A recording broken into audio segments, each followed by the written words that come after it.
What is up, guys? The news around anime does not let up, and thus the Otaku Spirit news bits do not let up.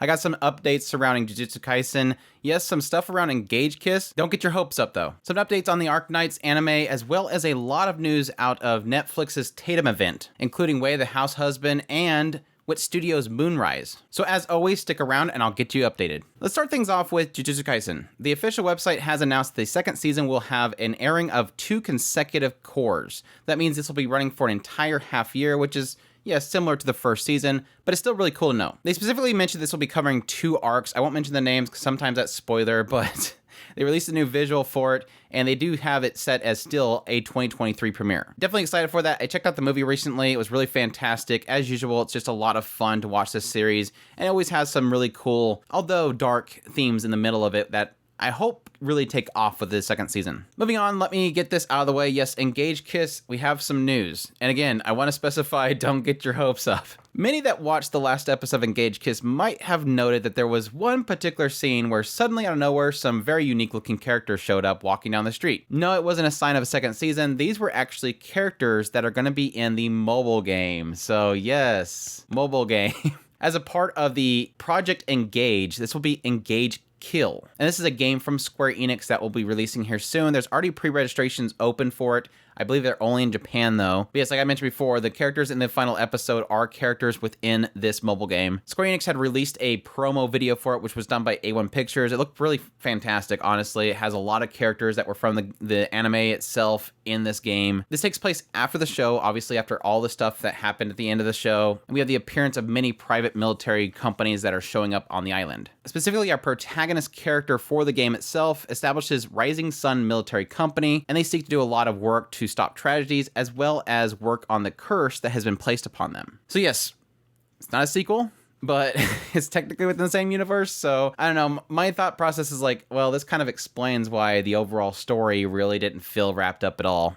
It's obviously because they were opening up to a mobile game, which is very disappointing. I honestly really don't like whenever, either way, an anime based on a game that leaves it open for the game or the other way around. Moving on from this, Me and My Robot TV anime has set a premiere date of December 4th. They've announced it'll be a 5-minute short, and it's got a time slot that's in a late night airing, so whatever that means.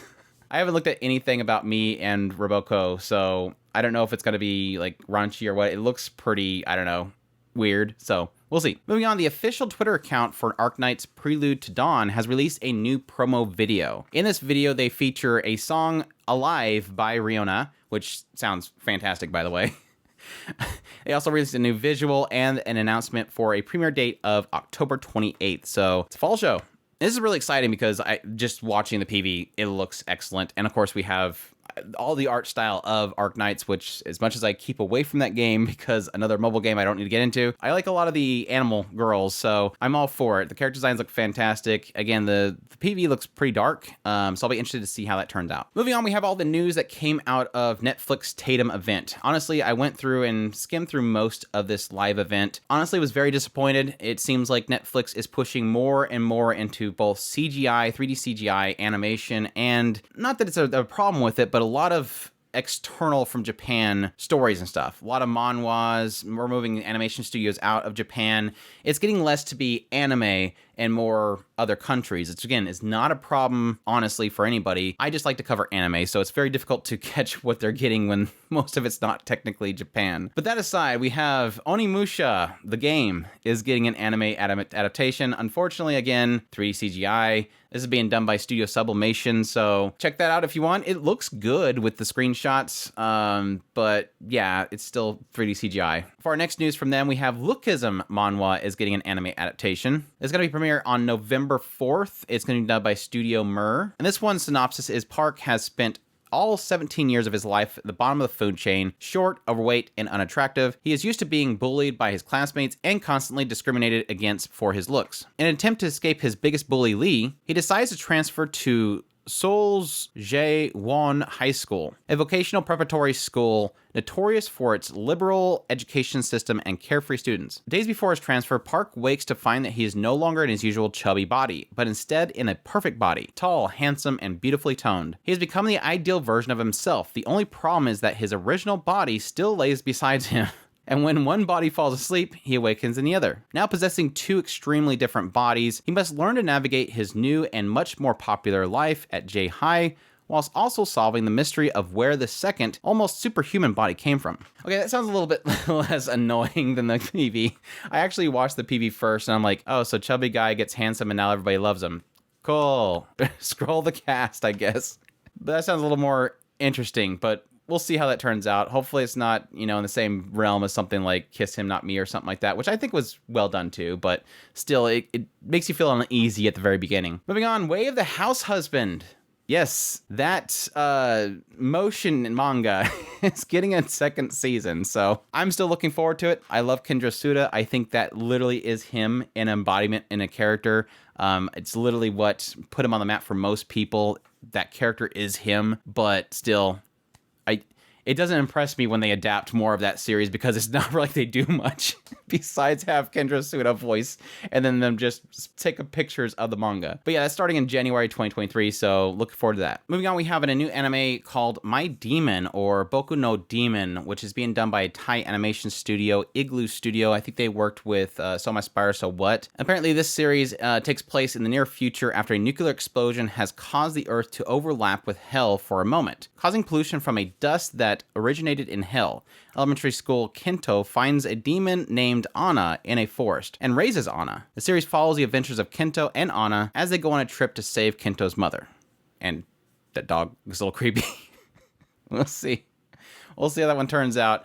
I wasn't too impressed with So My Spider So What, so it's not as if that's going to make me too excited, but we'll see. Apparently we have the writer Hidetaka Adachi, who of course worked on Summer Ghost, Magic Mirror, and yes, that exception thing that's happening. Moving on, we have a trailer and key art release for Wit Studio and Toa Ubukata's new anime, Moonrise. It's going to be releasing in 2024, which is honestly, woof. Woof. I mean, the trailer looks like it's got a lot of work done for it, so I don't know, maybe they're just trying to space out all their releases, so they decided to wait an entire year before they release that. It's not as if Netflix is looking for time slots or anything, but that's a pretty crazy little pushback there. If it doesn't remember, this is the one that portrays the lives of two men, Jack and Al, as they confront various hardships in the vast world of outer space. All action and sceneries are unexplored parts of the moon will be illustrated using innovative types of animation unlike ever seen before. And George Wada says, my sincerest wishes that the project inspires contemporary lives everywhere. Didn't really see much of this innovative type of animation with the trailer, but maybe they're not showing it yet, so we'll see. Moving on, we do have some updates for Junji Ito Maniac, Japanese Tales of the Macabre, which they did release some stills of different stories they're going to be telling, but additionally a January 19th debut. So really exciting there to finally get that to come around. Again, I've loved Junji Ito's work. Hopefully they can pull it off this time. I think the last one, the Ito collection, captured a little bit of his art, but wasn't that exciting. Wasn't his best stories. There was a few of them that were really good, though. And for our last bit of news out of the Netflix stream, they had Baku Yume Makura's Omyoji novel is getting an anime adaptation, releasing in 2023, not 2024 like Moonrise. Sorry. Keep in on that.